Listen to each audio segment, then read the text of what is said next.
সুবর্ণ আপু কি লিখছেন, আপু ওই ভুয়া সাংবাদিকটাকে নিয়ে আরো অনেকেই চাঁদার অভিযোগ তুলছে, অনেক মানুষ পোস্ট করতেছে। আর সেটাই আপু, এবং আমি আপনাদের মাধ্যমে আমি আরো বাংলাদেশের যারা আসলে, সাংবাদিকতা তো একটা মহৎ পেশা, তাই না?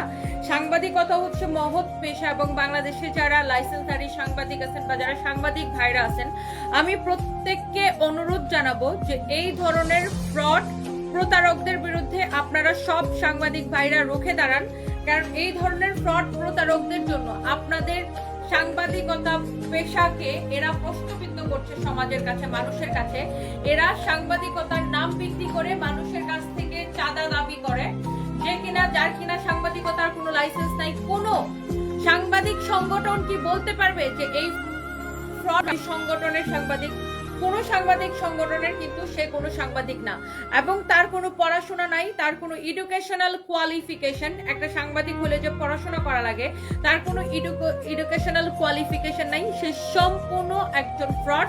সে বিভিন্ন সময়ে বিভিন্ন মানুষকে টার্গেট করে চাঁদাবাজি করা হচ্ছে তার কাজ, মানুষকে ব্ল্যাকমেলিং করে চাঁদাবাজি করা হচ্ছে তার কাজ। এবং আমার ব্যক্তিগত জীবনে আমি কি করলাম সেটা দেখার বিষয় কিন্তু তার না।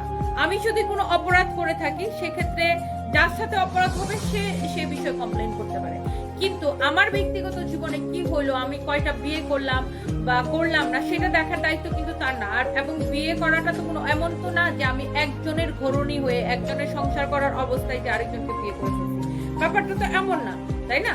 আমার হাজবেন্ড মারা গেছে, আমি এর আরো বেশ কয়েক মাস পরে আমি নিয়ম মেনেই বিয়ে করছি, তাই না? এমন না যে নিয়ম বহির্ভূত বা আইন বহির্ভূত কোনো কাজ আমি করি না। তো আমার ব্যক্তিগত জীবন নিয়ে ঘাটাঘাটি করার রাইটস কিন্তু তার নাই, বা আমার ব্যক্তিগত তথ্য সোশ্যাল মিডিয়াতে প্রকাশ করা এবং ভুয়া তথ্য প্রকাশ করা বা আমাকে নিয়ে ট্রলিং করার রাইটস কিন্তু কারো নাই। তার কেন? কারোরই নাই। তো এই ধরনের কিছু ভুয়া মানুষ আছে যাদের কাজ হচ্ছে যে মানুষকে ব্ল্যাকমেলিং করে মানুষের থেকে টাকা নেওয়া। তো এদের বিরুদ্ধে আপনাদের সবাইকে রুখে দাঁড়াইতে হবে, কারণ আজকে আমার সাথে হচ্ছে, কালকে আপনার সাথে হবে। এর কাজেই হচ্ছে যে মানুষকে হচ্ছে যে আপনার আচ্ছা আপু, ওই মহিলাটার আপু, ও তো দেশে আসতেছে না, দেশে আসলে তার নামে হচ্ছে সেও হচ্ছে আসামি, তো দেশে আসলে সেও অ্যারেস্ট হবে ইনশাআল্লাহ। তো এটা যদি কারো লাগে সেটাকে নিয়ে নেন, একটা বেশি সুন্দর, প্রত্যেকটা কালার, প্রত্যেকটা ডিজাইন সুন্দর।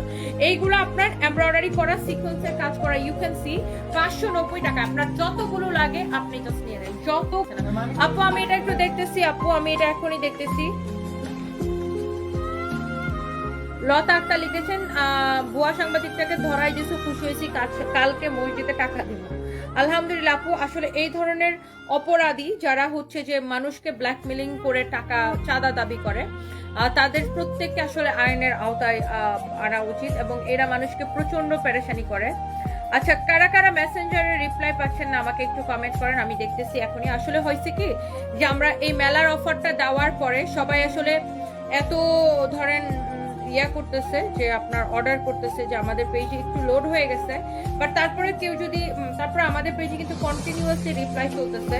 তো আপনারা কেউ যদি রিপ্লাই না পেয়ে থাকেন আমাকে একটু কমেন্ট করেন, হ্যাঁ আমাকে একটু কমেন্ট করেন, আমি দেখতেছি বিষয়গুলা, কারা কারা রিপ্লাই পাচ্ছেন না আমাকে কমেন্ট করেন, আমি এখনই এটা